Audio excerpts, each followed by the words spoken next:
Assalamualaikum warahmatullahi wabarakatuh. Saya ingin pertama ucapkan terima kasih atas kehadiran Bapak Menpan RB, Menq, dan Bapak Menek BUMN untuk kehadirannya hari ini yang sungguh mengembirakan bagi ujung tombak pendidikan kita, yaitu para guru-guru honorer dan juga dosen kita. Jadi saya ada sedikit presentasi untuk memaparkan apa saja program bantuan subsidi upah bagi pendidik dan tenaga pendidikan. Jadi ini sangat kabar yang gembira bahwa kita berencana untuk memberikan bantuan subsidi upah ini bagi sekitar 2 juta orang, dan dalam jumlah sebesar 1,8 juta yang diberikan sekaligus satu kali kepada masing-masing penerima itu. Siapa saja yang akan kita berikan adalah kepada dosen, guru non-PNS, guru yang diberi tugas sebagai kepala sekolah, pendidik PAUD, pendidik kesetaraan, dan juga tenaga perpustakaan, tenaga laboratorium, dan tenaga administrasi. Berarti operator sekolah pun termasuk di dalam bantuan subsidi upah ini.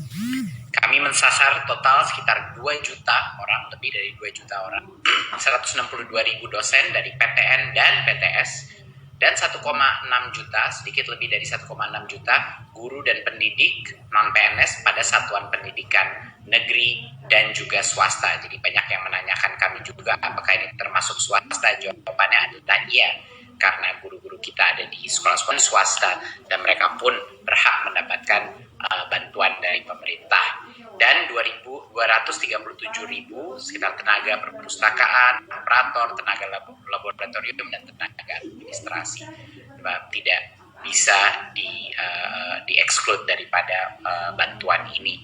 Nah, salah satu hal kenapa kita pemerintah melakukan bantuan subsidi upah adalah untuk membantu ujung tombak pendidikan kita di berbagai macam sekolah kita yang sudah berjasa untuk membantu pendidikan anak-anak kita, tapi mungkin di situasi seperti pandemi ini ada berbagai macam gejolak, bukan saja di bidang pembelajaran tapi juga di bidang ekonomi, dan kami menyadari ini.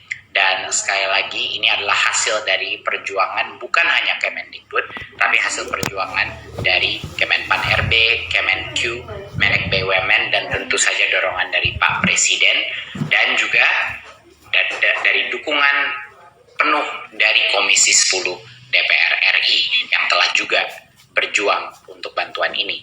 Berikut. Apa saja persyaratan bagi pendidik dan tenaga pendidikan non-PNS untuk menerima BSU?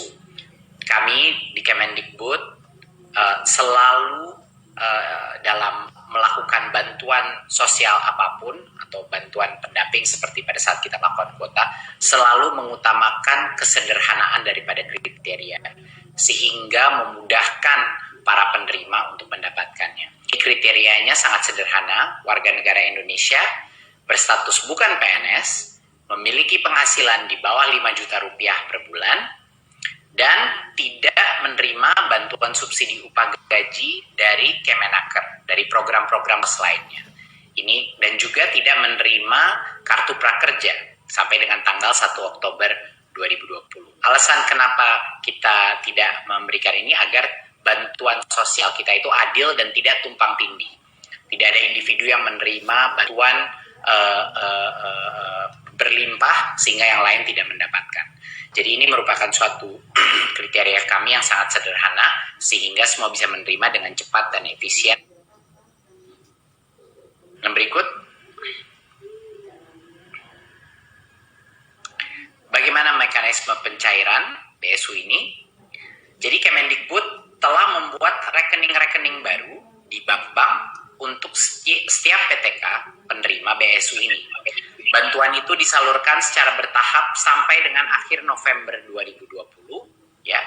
Dan bagi para guru-guru dan dosen bisa mengakses infonya di info.gtk.kemdikbud.go.id, ya, bisa mengakses di mana rekening mereka, apa persyaratan yang belum dipenuhi, atau atau untuk yang perguruan tinggi di pangkalan data Dikti, pddikti.kemdikbud.go.id, untuk menemukan informasi terkait status pencairan dan lain-lain, rekening bank masing-masing dan lokasi bank cabang.